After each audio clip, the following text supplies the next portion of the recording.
कुमार पूर्णिमा कहीं चंद्र पूजा करा जाए। कुमार पूर्णिमार महत्व जानतु बंधुगण।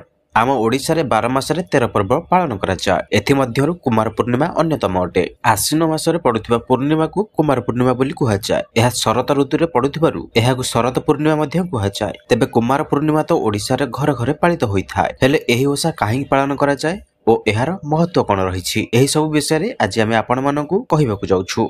एही दिन झियो माने सूर्य उदय हेबा पूर्वरु स्नान करी सूर्य को आंजुली टेकी थांती। जदि केही मानसिक करि थांती तेबे चौर सामने रे अरुआ चाउल देई गुआ बसाई थांती। संध्या समय रे झियो माने नुवा वस्त्र परिधान करी चंद्रमा और चौरा पूजा करि थांती। चौरा आगरे मुरुज पकाई फूल सिंदूर अर्पण करा जाए। एही पूजार मुख्य फूल हेउची कई फूल। पुराण रे वर्णित अछि जे तुलसी देवी पतिव्रता नारी थिले। तांकर सतीत्व कारणरु तांको तुलसी रूप रे पूजा पाइबा पई बर मिलिथिला। जुगे जुगे कुमारी झियो माने भल बर पाइबा पई एवं विवाहिता नारी माने निज स्वामी को सुख समृद्धि पई चौरा पूजा करि थांती। तेणु कुमार पूर्णिमा दिन मध्य चौरा पूजा करिवार विशेष महत्व रहिछि। भगवान को मध्य रे कार्तिक को सबुठु सुंदर बोली माना जाय थाए। एही पूजा रे चंद्र को आराधना करा जाए। ओडिसा रे कुमार पूर्णिमा को कुमारी मानकर पर्व भाबे पालन करा जाय थाए। एही दिन कुमारी माने भल बर पाइबा पई कार्तिक को पूजा करि थांती। चंद्रमा को एही दिन पूजा करिबा सह तुलसी चौरा आगरे वंदना मध्य करंती। भगवान कार्तिक एही दिन तारकासुर वध करिथिबारु सुयोग्य भाबे विवेचित होइथिले। एही पूजा रे चंद्र को आकाश रे वंदना करा जाय थाए। ओडिया रे केते जगह रे आंजुली टेका होई न थाए। हेले जेउ सब स्थान रे आंजुली टेका होई थाए से माने आंजुली टेका परे कुमारी माने उपासना करी चंद्र पूजा करिवा परे उपासना भांगी थांती। तेबे एहा थिला कुमार पूर्णिमा विषय रे किछि महत्वपूर्ण कथा। ओडिसा रे एही पर्व साधारणतः कुमारी कन्या माने कार्तिकेयଙ୍କ भଳି सुंदर जीवन साथी पाइया पई